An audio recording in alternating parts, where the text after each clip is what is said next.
Okay, hello everyone. This is Bob again, and today I'm going to be doing a review of Elvira in Horrorland number 5, the last of that series. I'm going to be doing a different little format today than what I would usually do. So normally I would just record going through the physical copy of the comic, but I do have the digital copy and some scans of pages that I'm going to use. Sorry, that is my dog. That is going to be happening while I'm recording. Okay, so again, this time I'm going to be doing this a little differently. I'm going to be doing this more as a digital thing and piecing it together instead of just running, a camera as I look through the physical copy. So we're going to see how this goes. So I'm going to start here with the cover to Elvira number 5, which is the one featuring Cassandra Peterson, which is, in my opinion, always the best one. I do love the art by Sylvia Califano, but if we get a chance to see Cassandra Peterson, that's what we want to see. So this is the cover that I'm showing, but when I look over here, we do have the one by another artist whose name is escaping me, El Castel.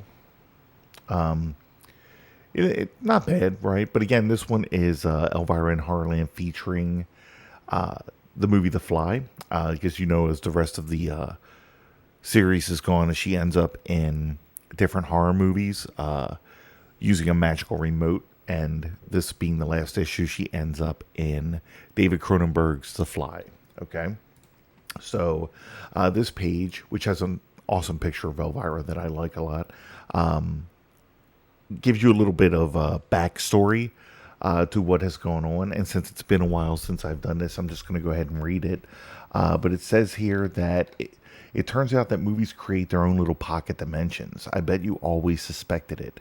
Elvira is stuck inside those dimensions, and the only way to get home is a magical artifact, the remote control of Federico Fellini. But she hasn't figured out how it works, and in every new dimension, she has to find it all over again. Previously, she's been chased around 2 different hostels by a psycho mama's boy and a hammy actor, got supremely alienated aboard a doomed starship, met the man of everyone's dreams and his puppet master. Now she's flying by the seat of her pants, and she doesn't wear pants. Okay? So that was the recap, not read, perfectly by me. Big deal.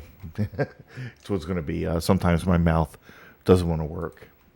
Okay, but here she is just popping out of the telepod in front of Jeff Goldblum and Gina Davis. And, of course, they're completely surprised. And they're like, who are you? Okay. She immediately goes into telling them what's going to be happening with them. That, this is a dream date, that he's going to get jealous of her ex-boyfriend and teleport through the telepod with a fly in there that's going to mix and make him mumble fly, which I think is a pretty good joke, considering it's Jeff Goldblum, kind of, the way that he mumbles. And in the movie, it was Brundlefly, right? So that's what we're getting. But as she's explaining this, a hand starts to come out of the TV. And she's like, don't worry, I'll handle this. And it's get it because, there's a hand or whatever. So she goes over there with her high heel and hits the hand and stops it from taking the magic remote that she's going to need to get back home. So she's, again, telling them everything. She's not keeping anything back. She's explaining the whole series of events that's taking place. And that it's the magic remote that will, take her home, or that has given her the ability to transport through dimensions, which are different classic horror movies, okay? But of course, they look at her like she's crazy and that she has no idea what's going on, or she has no idea what she's saying because she's crazy, because none of this, makes any sense. But basically, that's it. So now we have the hands coming back out of the television again that Elvira didn't see, which grabs her and pulls her through. Okay. She gets pulled through by an apparent James Woods into, I think this is Videodrome. And this is where everybody can feel free to go ahead and attack me in the comments. That's a movie I have not seen. I believe it's on Tubi right now, so I should go check it out. But I'm pretty sure the only David Cronenberg film I've ever seen is The Fly, which is a shame. I do have to make time to watch those at some point because I do enjoy horror flicks, and I definitely enjoyed The Fly. I only know what this is because the artwork is good enough that we can see that this is James Woods, and that is the only one I can think of that would have been a David Cronenberg film. But basically, he pulls her through the TV onto his set of a Videodrome, and then she's going to use the remote against him, but he ends up pulling a gun out of his stomach, which I can only assume is something that takes place in that movie. That seems like a very Cronenberg thing to occur. So he pulls this gun and fires at her, where she ducks behind a chair that, she's literally 3 feet away from the guy, as we can see. So that's kind of funny that, first of all, the chair would stop a bullet, and then second, that he can't aim at her from 3 feet away. But either way, she throws the magic remote at him, hitting him in the face. But now he has the remote, and he tries to use it, and it is not working. So he's getting upset. So he ends up throwing the remote back at her and pulling the gun and, saying, hey, tell me how to use this thing. We got to figure this out because I want out of this. At this point, we are introduced to this guy that she refers to as Havoc from another of Cronenberg's movies, which is, we know as Scanners, but in the comic it's being called Senders. And also, instead of David Cronenberg, we're getting Daniel Chernobog. So, they have to switch the names around because we know this is parody and everything, that they can't, I guess, use the exact names of these things.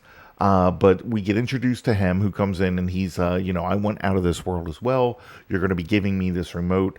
Don't forget what I'm able to do. I think, again, this is another movie I have never seen. I should have seen it. I know the infamous scene of this person's head blowing up. So it looks like that's what he's able to do. Also, he's able to read her thoughts. And she's like, that's fine. If you're going to go ahead and read my thoughts, don't be afraid to erase some bad memories I have of like a bad date that I had in the 10th grade or whatever. So just as that's going on, now we have Owen Wilson again, which I believe is the character from the show Loki, from Disney Plus. That's the only thing I can figure out. I've never seen that show. I have no plans of watching it, even if it explains things that are going on here. But this is, the thing when you're going to write a comic that, like, again, that's my dog. If you're going to write a comic that kind of, goes through all kinds of media and different forms of, entertainment, from horror to action flick, superhero, whatever, there's going to be things that you're not going to see, that's just the way that is.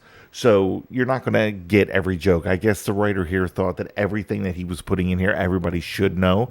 And for the most part, it's what I did know, until we got to this book. And then I realized I never watched a lot of David Cronenberg movies. I've never watched Loki. So a lot of these jokes and such are not landing with me. But he ends up, his soldiers end up shocking James Woods, and I don't. Is that supposed to be Michael Ironside? It may be. I'm gonna have to look that up. Again, I did no research before doing this video. I just read the comic, but they zap them and knock them out, and then he's like, you can come with me now, so that way we can start fixing things. But I think she's afraid that he's going to erase her, and that the only way she can, get back to her real world and everything is to run away from him, which she does by jumping through the television in the same manner that he, did coming out of it into this world. Okay.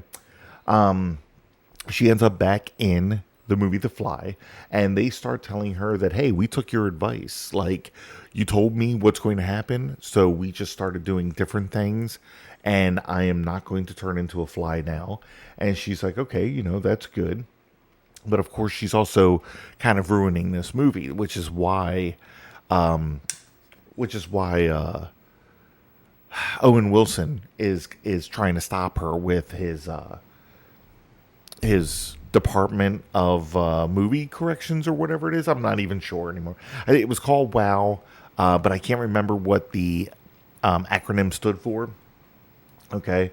But also, as they're talking, Gina Davis's ex-boyfriend in the movie, whose name I can't remember, but in this, I believe they are calling him Rathis. He is trying to sabotage all of this, so he climbs into the telepod, and apparently there is a yellow jacket in the telepod with him. So we're not getting a fly. So, of course, we know what's going to happen here. Now, again, this is a parody, right? But in the movie, it took a very long time for Jeff Goldblum to transform into a fly. And it took like several teleportations and everything for this, for this all of this progress. This guy does one teleport, and he comes out, and he's perfectly a hybrid human yellow jacket type thing or whatever. So that's wild. But the thing attacks Elvira. And then Owen Wilson shows up again, and he's like, okay, look, I can save you, but if I do, you can't run away anymore. And she's like, okay, fine. That's what's going to happen, okay? They did threaten to erase her, because of everything she's been doing.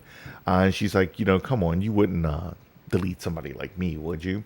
Now we get introduced to two other people, which I can only assume, and here we go, I'm going to get yelled at again, are from Naked Lunch, because I know that this is, oh man, what is his name?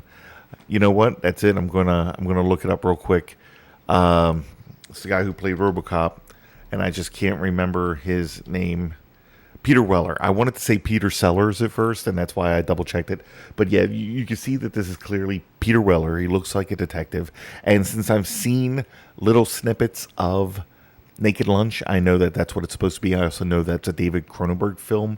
So, apparently they come out and they take the remote from Elvira, and apparently, like, they're in charge of all of this. So they kind of tell her how she can get back to the real world because, this is a continuation of another comic, and I'm going to get into that series. But it's Elvira meets Vincent Price. And it's at the end of that she gets sucked into the TV in the same manner that Vincent Price comes out of the TV. So she kind of realizes that she had the power all along to just come back into the real world, or, real world in quotes. So she I just like looks through the fourth wall into her world and realizes, okay, I could just come through the TV. Says goodbye to everybody. In the vein of Wizard of Oz, of course, because of all the puns. And she comes out and she's free. And she starts telling Eddie about everything that took place.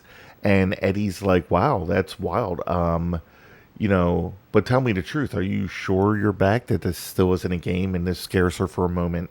And she's like, I should clobber you for that. And then that is it. That is the end of Elvira in Monsterland. It was an enjoyable ride. I liked it a lot. The only one that didn't hit me as hard as the other ones is this last issue, because, again, I'm just not... it's not to say I'm not a Cronenberg fan. I love The Fly, but it just happens to be the only movie I've ever seen. So a lot of the jokes didn't land with me. Now, if I go watch all of these films, I'm sure I'm going to be like, oh yeah, I learned all of this from Elvira in Horrorland. Here on the final page, we have all of the alternative covers. Again, the best one being the one with the real Cassandra Peterson. But they always have so many covers to these books. It's kind of wild. But okay, so that was the end of Elvira in Horrorland. I want to thank you guys for watching. Let me know in the comments if you prefer this format over the format of me just flipping pages through the comic. Also, I'm still working on my comic Ghost Girl. I know I fell behind in how for when I wanted to have this done, but I am currently still working on it. If you like this video, please hit like. It helps my channel grow. If you want to see more videos like this, please hit subscribe. I tend to bring one out almost every day. So I want to thank you guys for watching, and see you next time.